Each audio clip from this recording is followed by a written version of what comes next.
FM 89.1, Radio Universidad. Galle, vos sabés que, bueno, venimos tratando, ¿no?, esta situación de el per saltum que finalmente aceptó la Corte Suprema, y lo tenemos en línea a Franco Fiumara. Él es titular de el Tribunal Oral número 4 de La Matanza, y básicamente queremos hablar con el doctor para que nos cuente un poco desde la pedagogía, si se quiere, qué significa esto que resolvió la Corte Suprema, y a partir de eso tener un poco el panorama más claro. Franco, Tavo Cibreiro y el Galle Fernández. José Manuel, los saludamos. Bienvenido, ¿cómo está? ¿Qué tal? ¿Cómo les va? Un gusto escucharlos y compartir con ustedes una mañana. Antes que todo, feliz cumpleaños. 20 años no es todos los días y realmente un trabajo excepcional lo que están haciendo. Los felicito y en nombre de ustedes a toda la radio de la universidad. Gracias, Franco. Un abrazo. Gracias, hermano. Bueno, la verdad es que parece chino básico. Per saltum me suena a un medicamento que tomás para la presión, pero es algo un poquito más importante. Y en las últimas horas me parece que se juega además muchas cosas políticas en el medio del per saltum. Pero, ¿qué significa exactamente? ¿Qué es lo que preocupa a algunos y alegra a otros? ¿Por qué? Qué buena pregunta, realmente maravillosa, y encima la forma que la pusiste, no es porque que la hiciste, porque realmente parece chino básico trasladado a un remedio. Y es un remedio procesal que marca justamente el artículo 257, si mal no recuerdo, del Código de Procedimientos en lo Civil y Comercial de la Nación, utilizado por el Fuero Federal, y per saltum es saltar una instancia. Entonces, antes de explicar cómo ocurre esto o acontece en el andamiaje del Poder Judicial, en la estructura del Poder Judicial, tiene que haber, para que nosotros entremos cuándo se utiliza este remedio excepcional, extremadamente excepcional, que creo, si mal no recuerdo, el primer uso se dio con la ley DROMI de privatización de aerolíneas argentinas en el año 90, en el año 94 de arraigo penal de Operación Langostino, y llegando así hasta la ley de medios en el año 2012. Muy excepcionalmente, creo que en 4, 5 o 6 oportunidades solamente fue utilizado. Y tiene que ver cuando un poder del Estado generalmente afecta a otro, o cuando alguna cuestión inherente al Estado afecta a otro concepto que tenga que ver con la agencia del Estado. En este caso, en concreto, que es lo que hoy en día justamente está en todos los medios de prensa y en la sociedad en su conjunto, es muy sencillo. Tiene que ver con una resolución de traslados de jueces cuya atribución originaria fue del Consejo de la Magistratura, modificando el estatus que habían adquirido por un poder del Estado, que era el Poder Judicial, la Corte Suprema a través de una de sus resoluciones, vio afectada o vio mermado el poder que tiene la Corte por esta resolución del Consejo de la Magistratura, que es un ente tripartito, cuatripartito, si queremos verlo así, pero en donde intervienen los otros factores de poder del gobierno, cuando vos hablaste justamente en la pregunta de política. El Poder Ejecutivo. Representantes del Ejecutivo, representantes del Parlamento, representantes de organismos no gubernamentales como universidades o asociaciones de magistrados, para que tengamos una idea de la componenda, y en definitiva lleva a los 3 jueces, 2 por un lado y 1 por el otro, a presentar un recurso de amparo.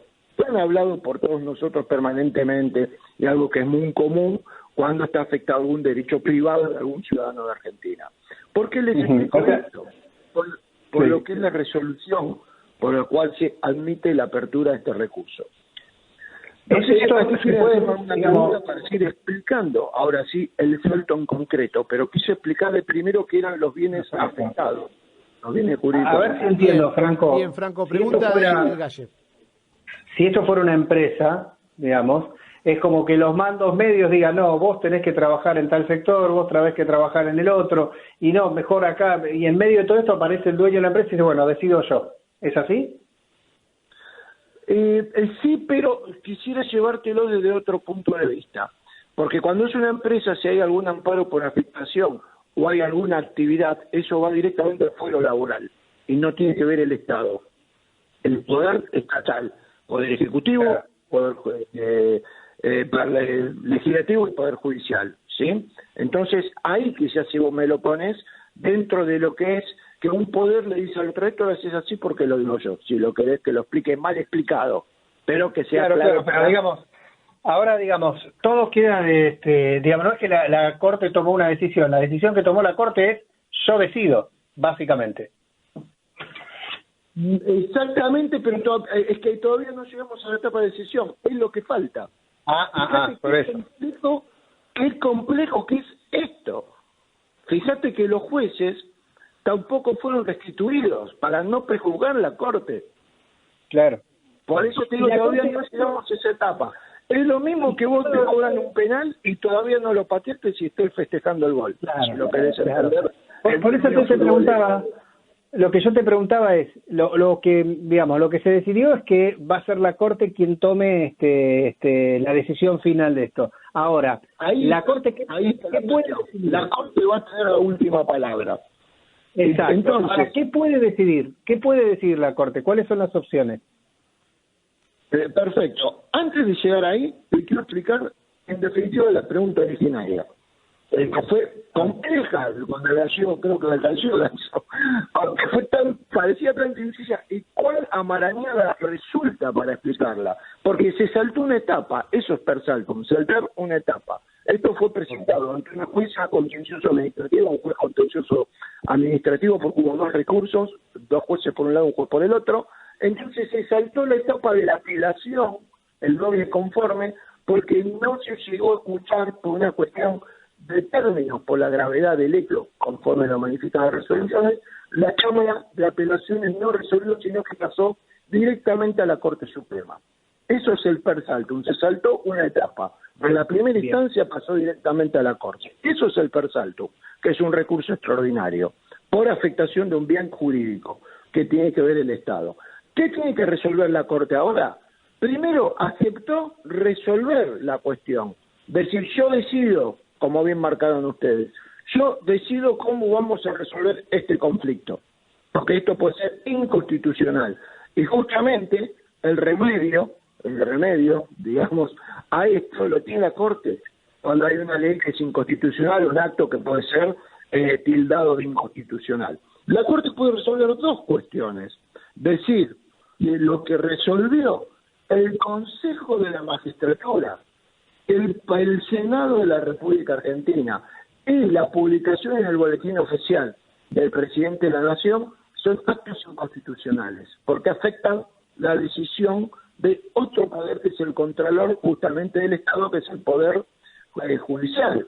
Pensemos que estos jueces habían sido removidos a los cargos que intentan mantener justamente por una acordada de la Corte Suprema de Justicia con esta misma componenda, si mal no recuerdo, con la firma de los 5 jueces, pero eso no recuerdo bien, para serles honesto. Esto es lo que tiene que resolver la Corte.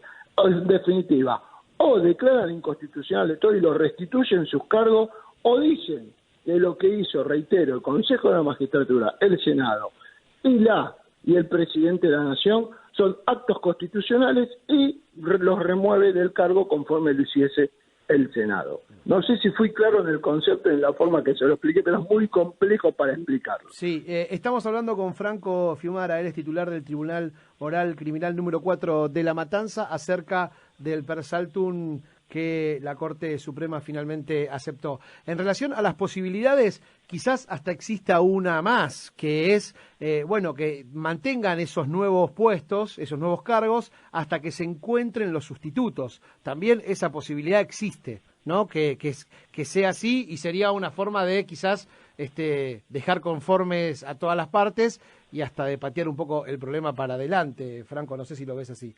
El tema yo quizás no la comparto, pero ojo, acá ya entramos en la subjetividad, claro, y en el criterio en cuanto a la aplicación del derecho a cada uno. Tal cual. ¿Por qué? Porque si la Corte dice, no, esto es inconstitucional, en definitiva los jueces no pueden estar ahí. ¿Me comprenden la lógica? Sí. No, esto no vale, escúcheme, esto está mal, ustedes están mal trasladados acá. Entonces no pueden permanecer en esos juzgados. Entonces, ¿qué es lo que pasa? Volvemos al acto administrativo per centum, que es lo que se salta. Hay que volver a sortear qué jueces tienen que ocupar provisoriamente esos cargos. ¿Sí? Es por sorteo de Cámara o por designación del Consejo de la Magistratura de la Nación, en algún efecto si son subrogancias largas, ¿no? Porque hasta que se convoque examen o si se utilice algún examen ya realizado y que no habían sido en su momento seleccionados los magistrados. Por eso quizás yo lo dejo en dos alternativas viables. Te reitero, la tercera no quita de que pueda resolverlo, pero ya sería muy crítica la resolución dentro del ámbito también de la misma Corte, ¿no? Claro, se entiende que si acepta el per saltum es para resolver el problema y listo, no meter un nuevo gris, digamos, en este universo. Claro. ¿No? Sería algo así. No, claro, imagínate. Bueno, le doy la razón a la magistratura, al Consejo de la Magistratura, le doy la razón al Senado y le doy la razón al Ejecutivo, y los jueces están mal, pero los dejo, es como paranoico. Claro. Claro. Un poco, en medio de todo esto está la reforma judicial, el tiroteo entre algunos sectores del gobierno y algunos jueces de la Corte Suprema, la amenaza de cambios dentro del Poder Judicial de todo tipo y todo demás. ¿Hay un poco de corporativismo también en la decisión que puedan tomar los jueces? ¿O vos creés que en este sentido se puede dejar de lado cualquier tipo de enfrentamiento previo? Mira, también es compleja la pregunta, porque fíjate que acá hay un corporativismo. Abrís los medios de prensa de hoy y te hablan justamente de jueces, cuando, por ejemplo, jueces militantes, jueces que quizás estén no militantes, pero que estén dentro del llamado corporativismo. Yo creo que lo dejaría de lado esto, porque es una decisión pura y exclusivamente que tiene que ver con los otros poderes del Estado, una reforma judicial.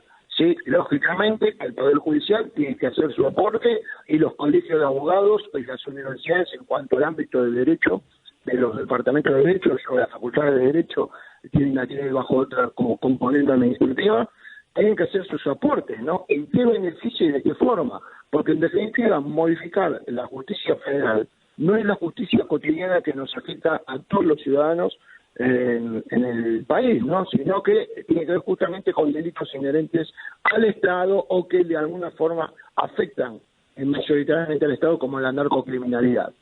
Pero por eso te digo, quizás esto tengo que ser más subjetivo que objetivo, porque estamos haciendo quizás una conjetura de carácter político más que de carácter jurídico.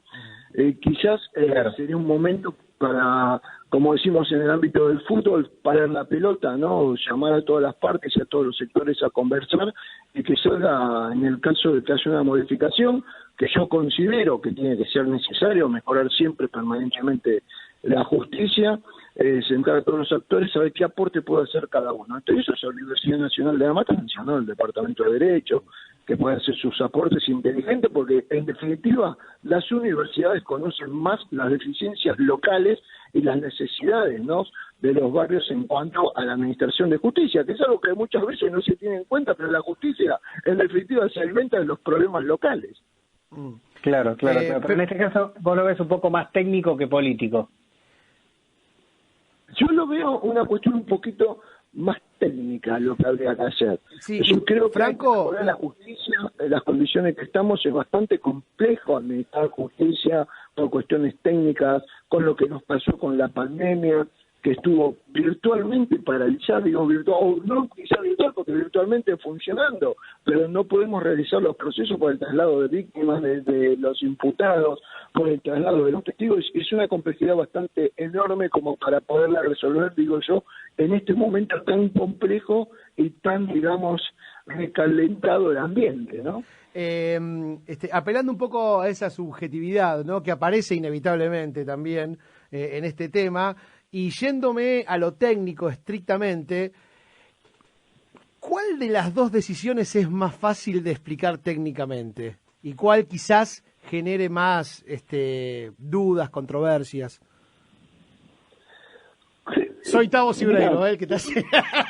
No, ¿sabes qué me dijiste? Es una pregunta, te llaman defensa y en el ring no me dejaste. No, porque, a ver, se me ocurre, sí, Franco, te digo por qué te hago esta pregunta, sin ser especialista y por supuesto, Está buenísima la pregunta, digo, uno se le ocurre... Pero es un alumno en el doctorado en la universidad, te complica también explicarla. Claro, porque digo, lo hago de este lado. Uno supone, siendo un simple, una simple persona que no está en el tema del derecho, que si decide que todo siga tal cual hasta ahora, ahí empiezan, sí, a surgir algunas dudas que tiene que ver con un presidente poniendo a jueces por decreto, quizás los otros poderes del Estado quedando como se puede decir en el barrio también un poco pintados. Digo, por eso se me ocurría en principio que quizás cuando haya que fundamentar, si esta es la decisión finalmente, fundamental esta otra cuestión, se me ocurre desde este lugar que le pregunto, que sería un poco más difícil hacerlo, ¿no? Por eso te digo, fíjate que entramos en una coyuntura compleja y te lo voy a responder.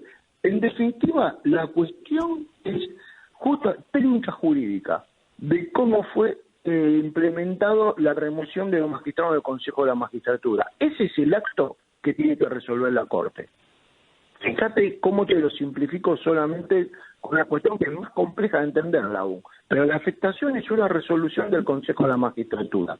Ahora bien, si vos me decís que te responda subjetivamente la pregunta, honestamente, si te tengo que ser totalmente honesto, es compleja porque la aceptación del per saltum, el doctor Rosenkranz votó por separado. Si bien el efecto fue aceptar el per saltum, votó por separado. Sí. Y ya tenemos argumentos, por un lado, de 4 jueces de la Corte, y por el otro, distinto, pero que acepta el per saltum, del doctor Rosenkranz, que es el presidente.